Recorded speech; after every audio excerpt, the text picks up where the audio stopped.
Oh God, Dane. Hello and welcome to Who Is Best, a show where I look at and take games that give you choices and rate those choices in a tier list. It's been a while since we made a weapons tier list, and why not make one of 2023's true Game of the Year? I swear, Korea's game designers are on absolute fire. You have Nikki, The First Descendant, Stellar Blade, and of course the game we'll be talking about today, Lies of P. Now as far as weapons go for this title, rating these weapons are a bit tricky. You see, there's actually no truly terrible weapon in Lies of P because the weapon customization system.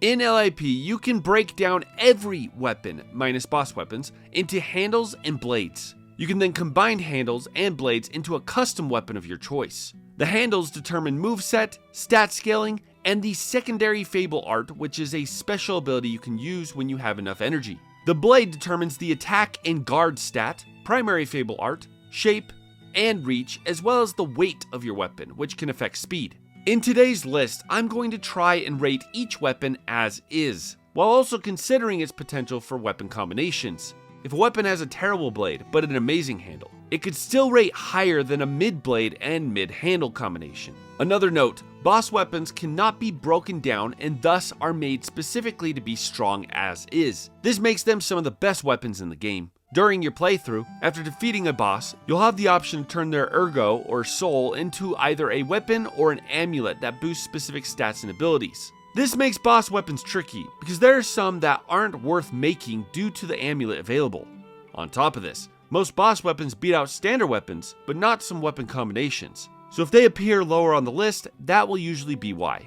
One final note, I will be considering accessibility of a first playthrough. New Game Plus will be a much different experience as the post-game weapons and every possible combo will be open to the player. Consider this a tier list of your first run with a slight consideration for future runs.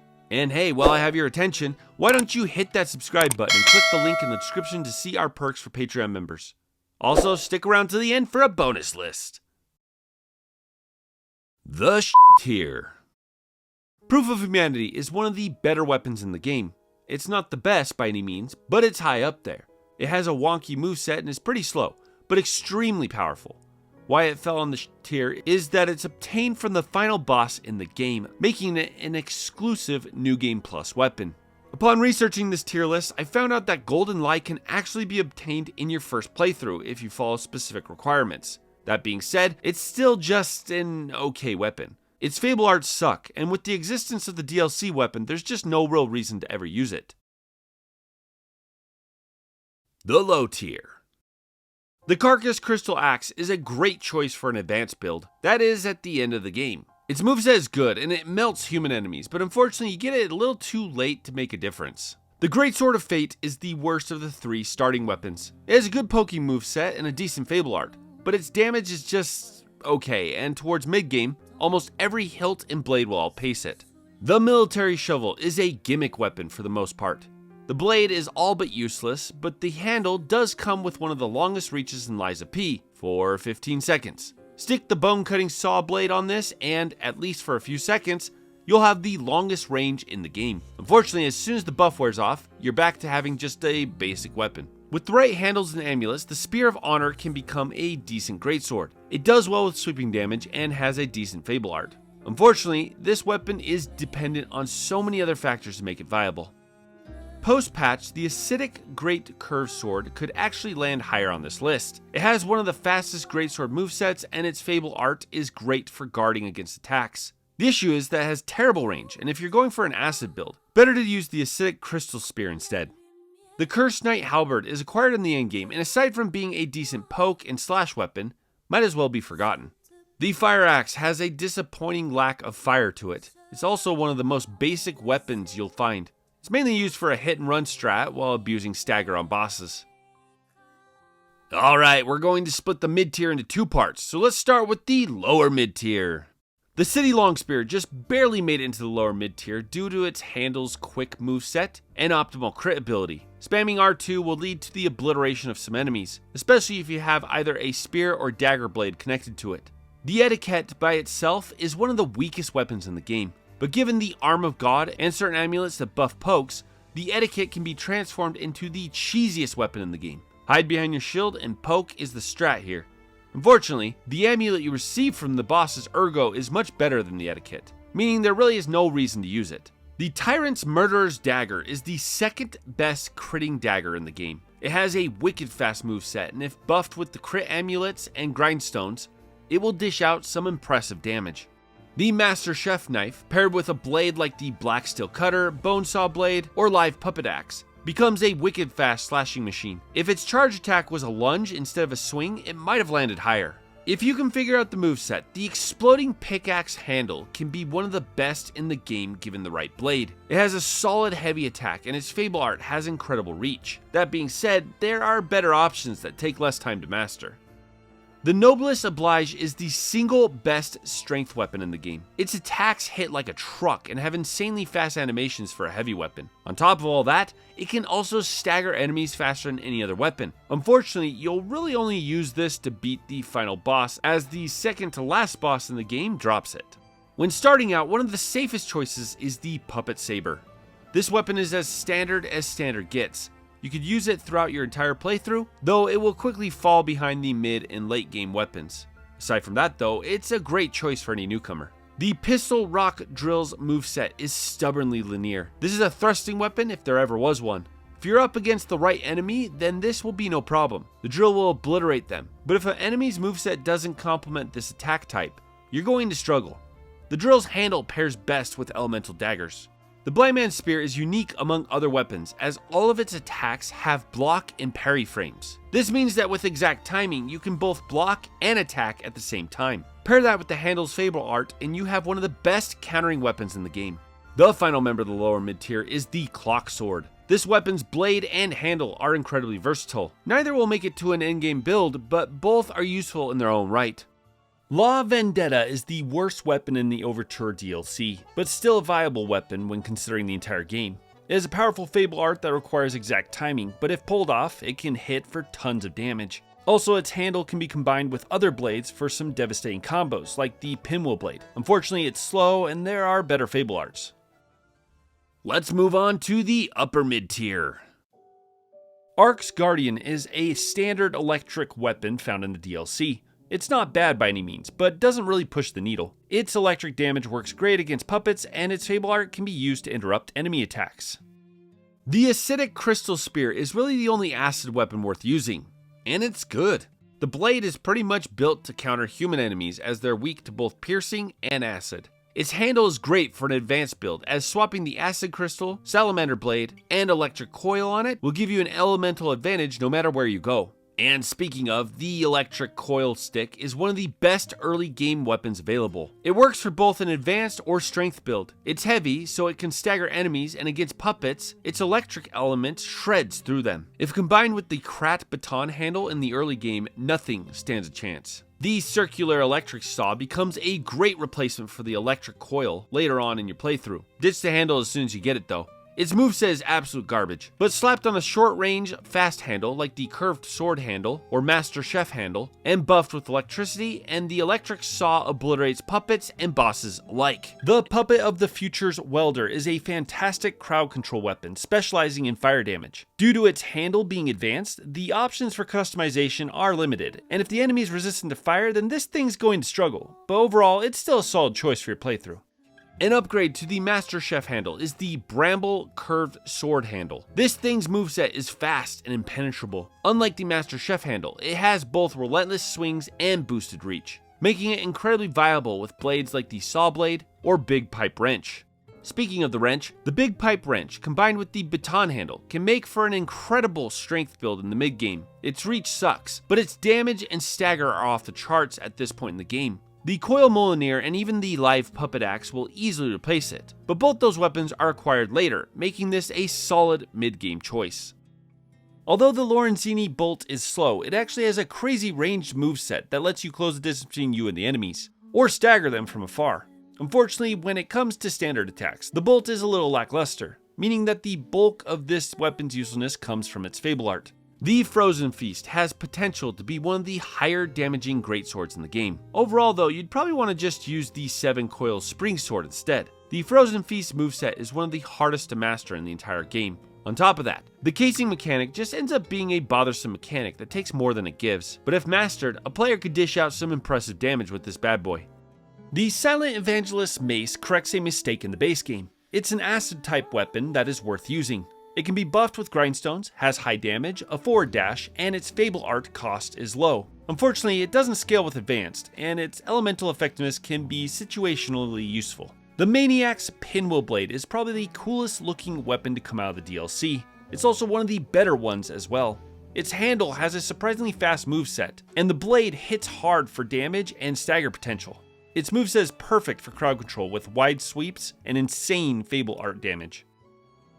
The final weapon of the upper mid tier is the Live Puppet Axe. This thing's blade has the single highest physical damage stat in the game, beating out weapons like the Coil Molineer and Bone Cutting Saw Blade. It's not a bad weapon, and its handle is even pretty useful if you're looking for some good range. The reason for placing it lower on the list is pretty practical actually. This thing is just too big. You can't see a damn thing. In certain situations, this can be detrimental to your game, making it a less than ideal weapon. Better to take the slightly lesser damage of the Bone Saw or Molineer. Let's move on to the top tier. From this point forward, every weapon is viable for the endgame in one way or another. First, we have the Dancer's Curved Sword, which has one of the best movesets in the game, and paired with a blade like the Bone Saw Blade and a Tech Crank, it becomes one of the best technique weapons in the game. The 7-Coil Spring Sword is probably the single best choice for any playthrough. It has no real weaknesses. Sure, mastering complicated movesets and making specific combinations will beat it out, but if you don't want the hassle, this thing's moveset, damage, and guard parry abilities are perfect for anyone. The Black Steel Cutter Blade is a deadly combo. Its handle has a solid moveset that complements most blades, and its blade is the second best fire blade in the game. Fire is effective against carcass enemies, which will make up the majority of enemies in the late game. Pair this blade with a different handle, or heck, keep it as it is, and you will have a top tier weapon. Speaking of top tier, the Salamander Dagger is the single best dagger in the game. Specifically, its blade is the single best dagger blade in the game. Placed on something like the Acidic Crystal Spear handle, the Pistol Rock Drill handle, or heck, pretty much any handle, and you will absolutely destroy carcass enemies with ease. The Puppet Ripper has a unique ability different from any other weapon. Its heavy attacks go through walls. This makes it an ideal weapon against mobs tucked in tight spaces. Similar to the Etiquette, the Puppet Ripper is one of the cheesiest weapons in the game, bar none. Actually, the cheesiest weapon in the game goes to this bad boy. The Royal Horn Bow is a difficult weapon to rate. It is the only long-range weapon in the game and significantly changes how a player approaches combat. For most situations outside of boss battles, there really isn't a better weapon. P will be sniping enemies from afar and never really needing to get into the fray. It's boss battles where the bow can be an issue. Depending on the boss, both the bow's low damage, high stamina cost, and need for distance just make it difficult to rate any higher than the top tier. The Crap Police Baton Handle is the single best handle for a Motivity build. Pair this thing with any heavy blade, be it the Wrench, Bone Saw, Puppet Axe, or probably the single best pairing, the Molineer, and you have an absolute beast. Its only downfall is the blade being complete garbage and its range. That being said, you get it early, it scales perfectly with Motivity, and well, yeah, it's awesome. Aside from its range, the Coil Molineer is a punishing weapon, used to dish out some of the hardest hitting damage in the game. It staggers bosses with ease, its electric damage shreds through puppets, and despite its range, it manages to be viable from the moment you get it to the end of the game. Pair it with the Crap Baton handle to make a devastating Thor's Hammer. The Ouroboros Eye's gimmick and range are unique. There are some steep disadvantages to the eye, but some immense advantages as well. It essentially is used to reduce stamina and durability consumption of your attack. Its Fable art is expensive and it struggles to stagger enemies, but aside from that, it is an amazing weapon to use. Easily the best handle for the early to mid game is the Booster Glaive. If the Wolong Crescent Glaive didn't exist, then I would have thrown this puppy on the god tier. It's easily the most versatile handle in the game with incredible range, a solid moveset that's fast and efficient, and it pairs with nearly every slashing blade in the game. I personally beat the game with this and the Bone Saw Blade, which is easily a god tier combination. The Death's Talons are one of the most aggressively fast weapons in the game. They have one of the highest natural crit rates at 40%, and its Fable art only amplifies this aggressive playstyle. Unfortunately, the Death Talons come with a major downside as well. It's short range, meaning you'll have to be right up against the enemy to attack, and the durability is terrible. You'll be constantly having to back away to sharpen the talons in between flurries of blows. The God Tier.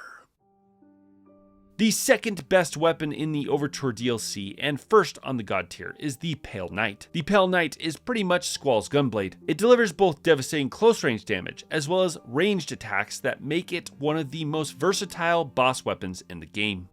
The Wolong Crescent Glaive is a DLC weapon and is available before you even pick a weapon. Its moveset is godly and its reach, speed, and damage are unmatched until the endgame. The single most effective part of this weapon though is its Fable Art's ability to dodge through attacks. If I had to come up with a downside here, it's that its charge heavy isn't worth using. But that aside, this is the most accessible weapon in the game and is only matched by endgame combos, placing it in the God Tier.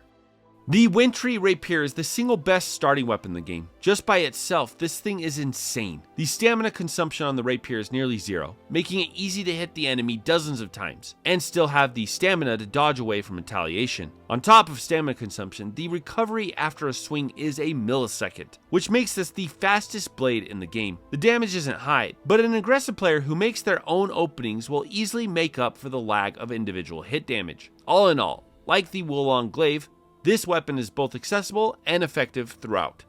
The Bone Cutting Saw Blade has the third highest damage of any blade, potentially the longest reach of any weapon, and aside from piercing handles, is the single most versatile blade in the game. The handle is utter garbage, but that's because the blade is just so damn good. Pairing this with the most versatile handle, the Booster Glaive, makes for one of the best combination weapons in the game.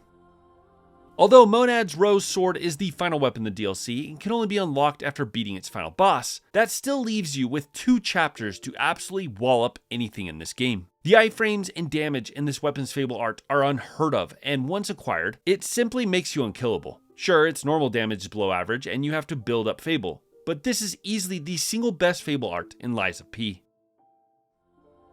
The third best weapon in Lies of P is the Trident of the Covenant. The running R2 and charge attacks simply make this one of the best weapons in the game. Most spears in Lies of P struggle with crowd control, but the Trident has an insane sweeping attack that makes up for this gap. Throw on the shield arm and go with the block and poke strategy, and there is no boss or enemy that can stand up to you. Next is the Holy Sword of the Ark. Let's just lay out the checklist of reasons why this is second on the list. It has the best range of any weapon in the game. It does incredible stagger damage.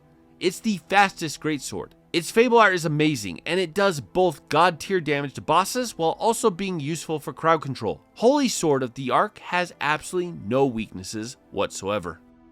The final weapon, which honestly deserves its own tier, is the Two-Dragon Sword. The Dragon Sword is so much better than any other weapon on this list. This mainly boils down to the heavy parry, which is broken. It's the single best parry ability in the game. It can disrupt any enemy combo while simultaneously inflicting stagger damage and opening them up for a charge heavy attack. If you can master this, then you will be a god, no questions asked.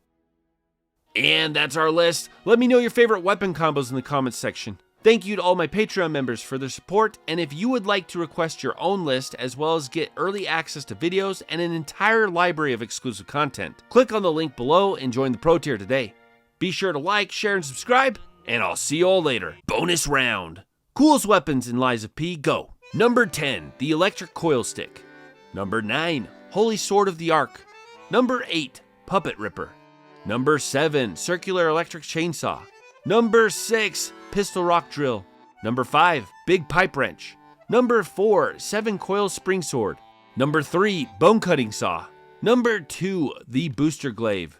And number 1, the Black Steel Cutter. Hey everyone, thanks for watching. If you like this weapon tier list, I have a few more. I've made videos for both Bloodborne and Nier Automata, so check those out if you're interested. See ya!